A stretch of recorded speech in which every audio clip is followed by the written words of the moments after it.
to it. Yes, man, I think that you are right on the money with our day and age in which we live right now.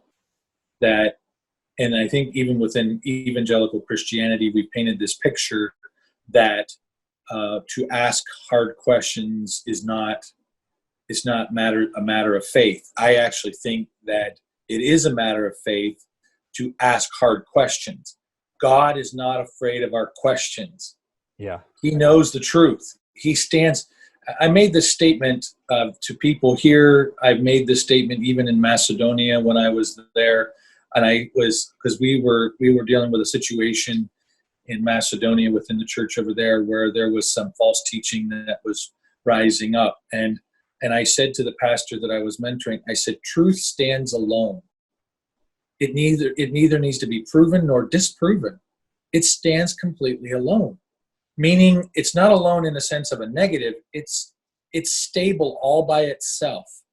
And therein, it doesn't have to be proven nor disproven. It is what it is. Truth is truth. Yeah. Now, again, these questions, John the Baptist questions that you're referencing, Nicodemus's questions, they were really seeking the truth.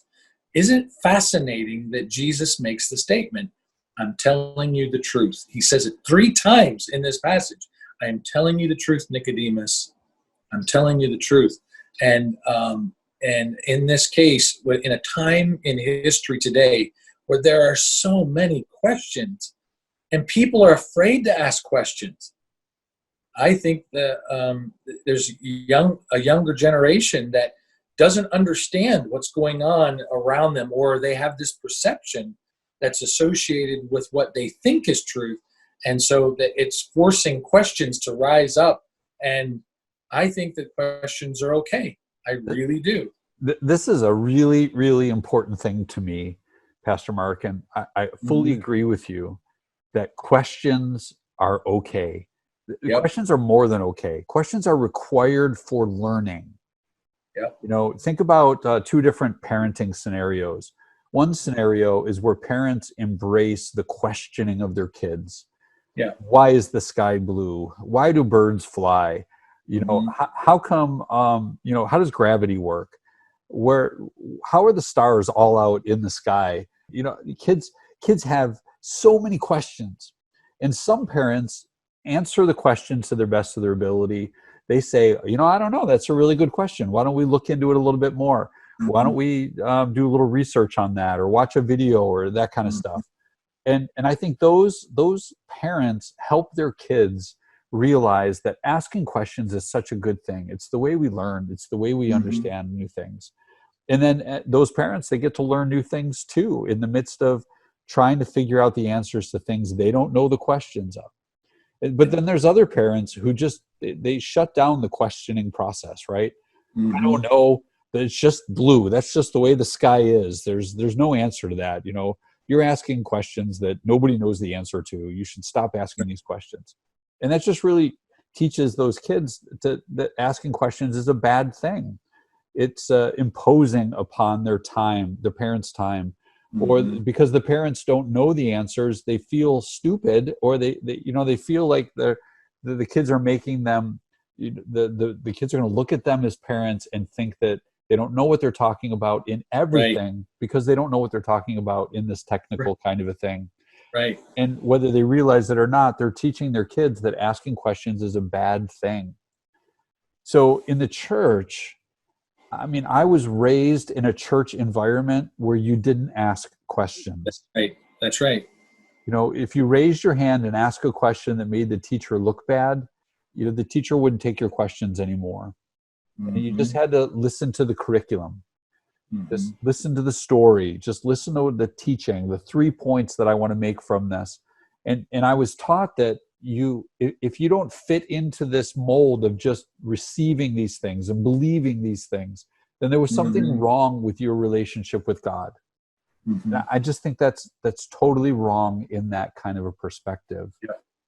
That when you embrace the things that you're being taught and you want to take it to that next level, it's natural for you to have questions.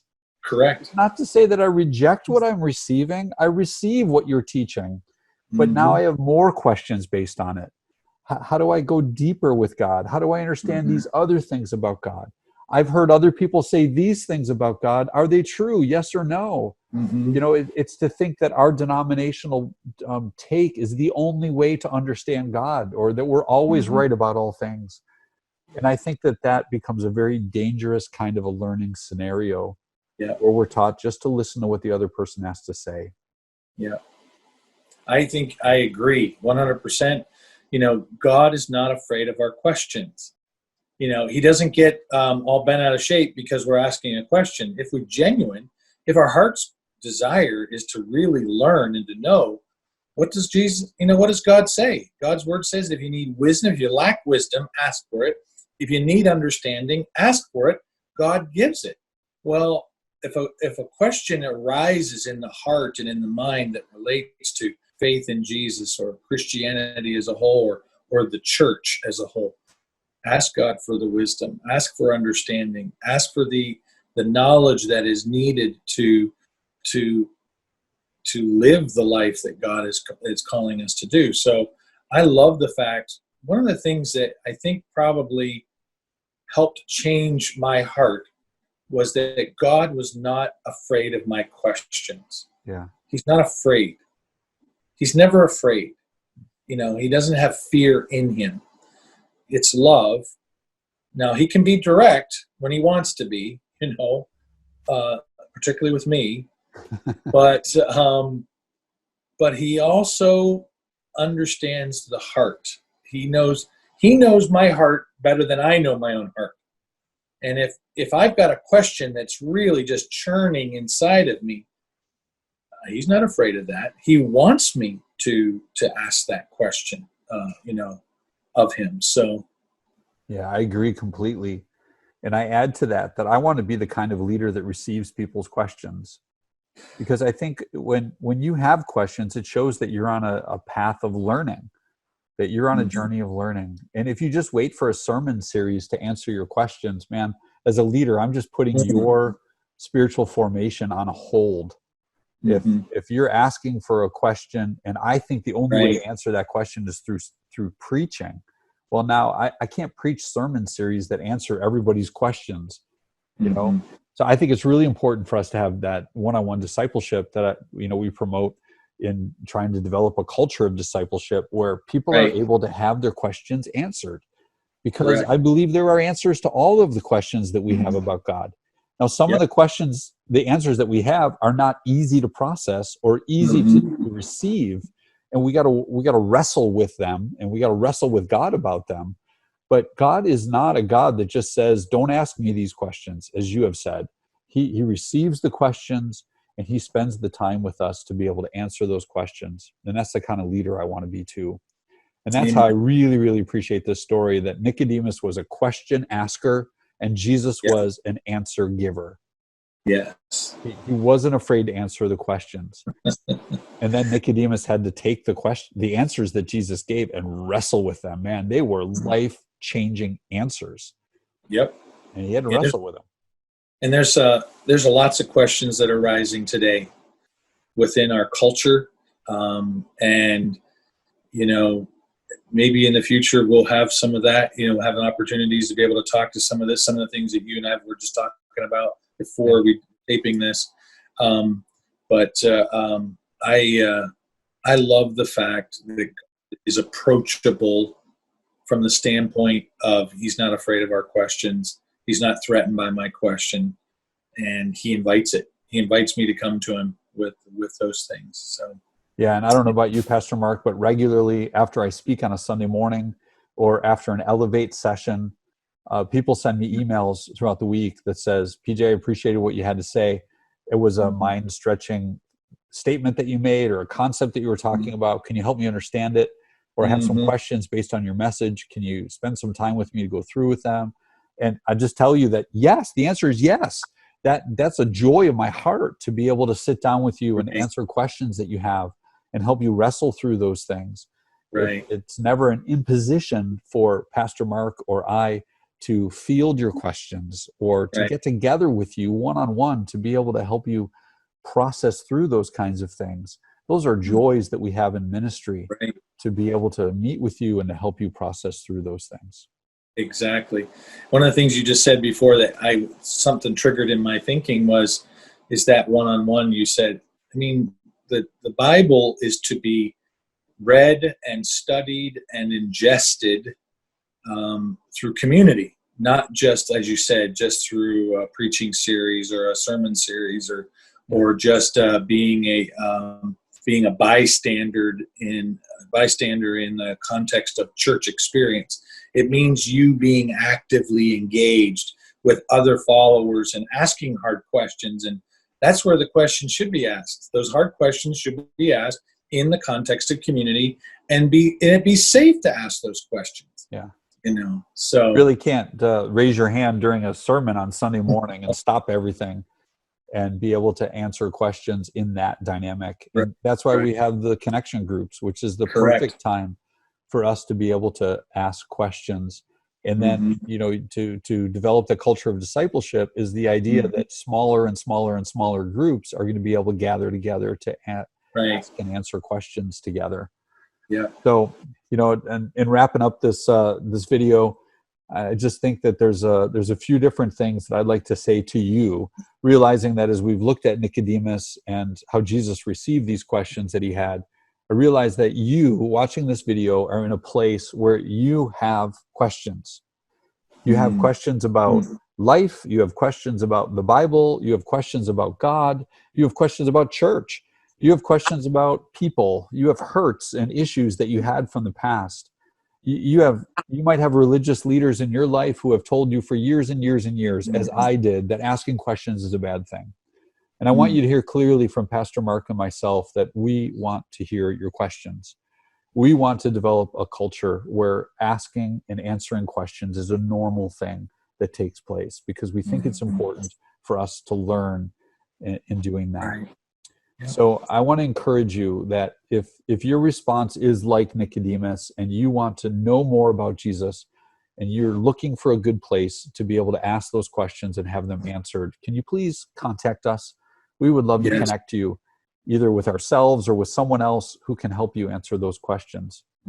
And then I also want to speak, Pastor Mark, to those people who are like the Pharisees that were not Nicodemus. The people who heard what Jesus had to say and felt it encroached upon their own system, their own kingdom, their own idea of what God should really be like.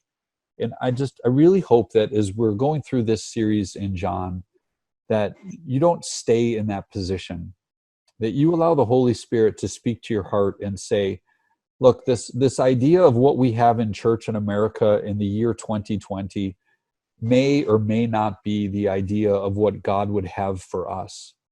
And I want you to know that we as leaders of our church are constantly going before the Lord, asking him what changes he wants to make in our church. And that we take that so seriously that we haven't finished where God wants us to be. We haven't finished the journey that God has for us as a church. And all of the things that we do and all of the ministries that we have, they need to be handled like they're fluid. Like God's going to direct us. They're not sacred in amongst themselves. They just become the means for us to find who Jesus is. And if Jesus walked in the door and said, stop doing this, we have to be obedient to him. And that's what we really strive to do.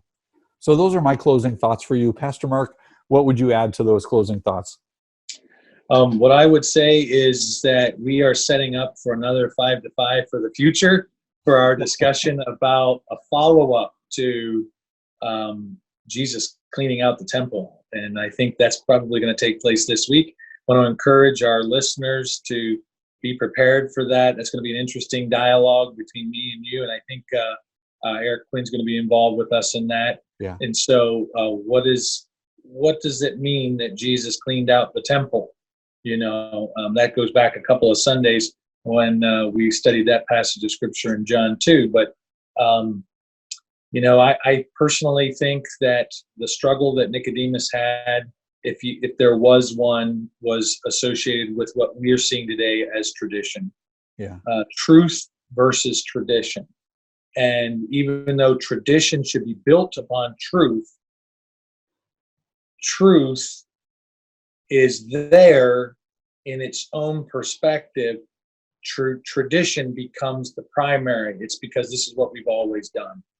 And in a culture of discipleship and a culture that is rapidly changing around us with a zillion questions and the undermining of absolute truth, how does the church have a voice in this kind of a culture? I believe we do. I believe we have a voice. I believe we have a way of having an impact and being obedient and living a righteous life and a holy life before God. Well, what does that look like? Well, that's a part of some of the future discussions that I think we're going to be having as we walk our way through the Gospel of John and we see how Jesus establishes his kingdom here on earth. So anyway, that's my closing remarks. Well, I so appreciate you watching this. And I hope you realize that this isn't Pastor Mark and I telling you all the stuff that we figured out. This is Pastor Mark and I kind of bringing you onto our journey of the things that we're discovering and the things that we're figuring out, because we strive to be like Nicodemus and going to Jesus and saying, we don't understand this. Will you please make it clear to us? And we are so glad that you're with us in this journey. So thanks for watching. Thanks for being part of the things that Auburn Alliance Church is doing and all that Jesus is doing in us and through us. And we look forward to having a chance to talk with you face to face soon. Until then, thanks for watching these videos. Have a good day.